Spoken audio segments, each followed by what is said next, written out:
Yo tout le monde, j'espère que vous allez bien. Aujourd'hui je suis hyper heureuse de vous retrouver pour une nouvelle vidéo. Alors dans cette vidéo je vais tout simplement vous présenter une histoire qui m'est arrivée il y a environ 5 ans quand j'étais en CM2. Donc vous pourrez appeler tout simplement ça une story time, même si j'aime pas du tout appeler ce mot, ça fait vraiment saut 2014. C'est une histoire qui m'a vraiment marquée et je pense qu'elle peut vous intéresser. Ça peut être marrant à raconter même si à vivre c'est un petit peu moins marrant, tu vois. You know. Et on va tout de suite commencer. Yes, génial.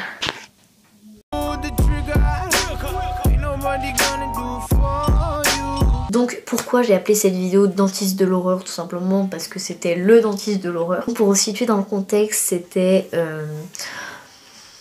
fin 2014, donc en gros au début CM2, donc au mois de décembre.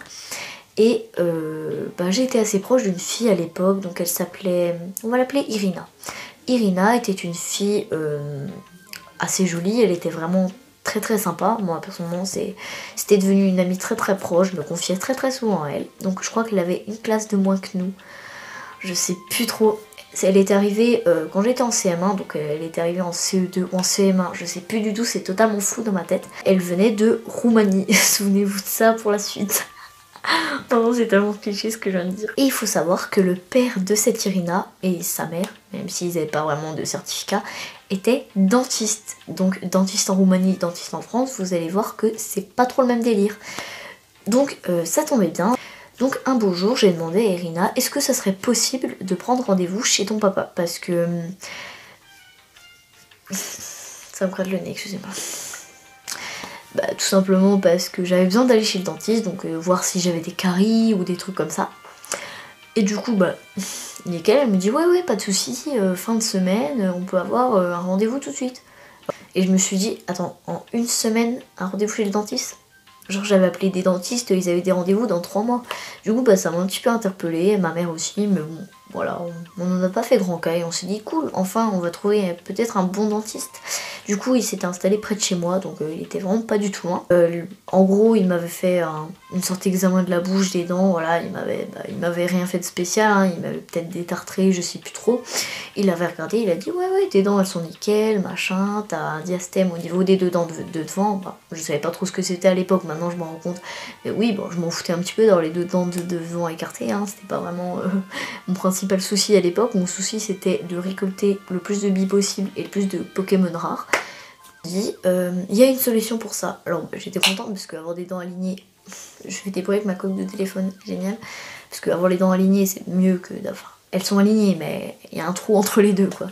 Du coup je me suis dit trop cool quoi, enfin, c'est super sympa. Et elle dit donc dans une semaine vous revenez vendredi 18h. Juste avant Noël, comme ça tu te feras opérer, tout ira bien, t'inquiète pas. Je vais juste te couper le patin de la gencive. Alors le patin, qu'est-ce que c'est? C'est la petite peau qui est juste au-dessus des deux dents de devant. Donc il m'a dit c'est à cause de ça que t'as les dents écartées. Donc au début mes parents ils ont pas trop cru parce que voilà. Du coup il a dit t'inquiète pas, l'opération elle va durer 20 ou 25 minutes maximum. On va juste endormir la gencive du haut, à la limite la gencive du bas pour pas que la douleur se relie on va dire. Et t'inquiète pas, tout ira bien. Alors moi j'étais contente, genre 20 minutes, voilà. Moi qui déteste les opérations, je crois que j'avais déjà vécu une opération apparemment et pas longtemps avant. Mon année de CM2 était la meilleure de ma vie. Du coup, tranquille quoi. Enfin, je me dis 20 minutes, c'est pas énorme. En plus, c'est juste avant les vacances, du coup je serai tranquille et j'aurai des belles dents resserrées quelques jours après. Alors bon, c'était dans mes rêves, parce que la preuve, ça a pas trop fonctionné son opération. Du coup je m'assois dans la salle d'attente, tranquille, donc il y avait personne, il y avait vraiment 0 client, du coup je commençais à me poser des petites questions. Et je crois qu'il y avait personne dans son cabinet non plus, du coup c'était assez étrange. Du coup là je lis des magazines, évidemment comme dans tous les cabinets dentaires, il y a un putain d'aquarium. Personnellement il me stresse de ouf cet aquarium. Ça sent les produits chimiques pour la bouche, ça sent le plastique en fait qu'on te met dans la bouche avec les gants là, c'est dégueulasse. Et du coup environ 20 minutes plus tard, donc ils nous ont pris en retard en plus de ça. Donc il nous dit de rentrer, donc mon papa il était au travail, il pouvait pas venir avec nous, du coup c'était ma maman qui m'avait accompagnée, forcément j'avais besoin d'un adulte. Hein. Du coup je commence à m'allonger sur la table d'opération, tranquille. Et je me rends compte que la mère de cette fameuse Irina, donc la femme de mon dentiste un petit peu en accéléré on va dire, elle arrive. et elle met son masque. Le cabinet dentaire, il avait le nom du gars, pas le nom de la fille. La fille, elle a aucun certificat, elle a rien du tout, je sais pas. Elle m'a dit, ah t'inquiète pas, je vais juste t'aider pour aspirer le sang, machin. Ah, il faut aspirer le sang. What the fuck. Il commence à me... Donc il m'enfonce les piqûres dans la gencive. J'avais tellement mal, je vous jure, mon dieu. Du coup, il y avait un goût dégueulasse dans ma gencive. Au bout de 10 minutes, je sens plus rien. Et là, il arrive avec son scalpel et il commence à couper la petite peau qui relie la gencive et les dents. Et là, je commence à hurler de douleur. Et il s'est rendu compte que l'anesthésie n'a pas marché. Du coup, il m'a dit, ah t'inquiète pas, c'est pas grave, tu sais, moi j'avais le bout de peau qui traînait, là, j'avais hyper mal, je crois que c'est le moment où j'ai eu le plus mal de ma vie. Du coup, j'avais trop mal. Il me dit, t'inquiète pas, on va refaire une deuxième piqûre parce que toi, t'as l'air d'être une dure à cuire. Mais non, me refaites pas de deuxième piqûre. Moi, je me taille chez moi, je vais voir mes chats et Netflix, hein, même si je connaissais pas Netflix à l'époque. J'étais tellement flippette, mon dieu. L'opération avait commencé depuis 15 minutes, ça devait durer 20 minutes, au final, ça a peut-être duré 1h30, quoi. Du coup, ils ont galéré, mais comme jamais. Du coup, ils commencent à couper, je commence à avoir mal. Donc, je crois que c'était à partir de une demi-heure ou 35 minutes d'opération, donc je commence un petit peu à me calmer. Voilà, il me met dans une ambiance de détente, il commence à me parler. Donc, je comprenais pas trop ce qu'il me disait, parce qu'il avait l'accent hyper roumain, mais genre, je saurais pas décrire l'accent roumain, mais c'était hyper prononcé. Et d'un coup, je sais pas, il m'a mis un espèce de produit bizarre dans la bouche. C'était acide, amer en même temps. Il m'en a mis sur les gencives, ça m'a tué. J'avais hyper mal. Et du coup, en fait, le truc, c'est qu'il commençait à couper, enfin, il continuait à couper la peau qui restait. Et d'un coup, je m'évanouis. Yes! Du coup, devant ma mère et les deux autres Roumains bizarres, là, du coup, il me fait...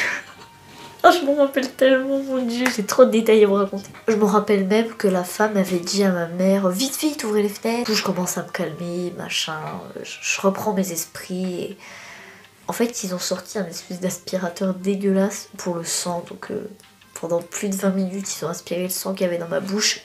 C'est génial, ça, non, n'est-ce pas? C'est comme ça que cette séance de dentiste un petit peu bizarre s'est terminée. Donc, au calme, quoi. Et la fin de l'histoire, je voulais conclure sur une touche qui m'a un petit peu refroidie, en fait. C'est que je me suis rendu compte qu'en fait, une semaine plus tard, une semaine après mon opération, ce dentiste s'est barré.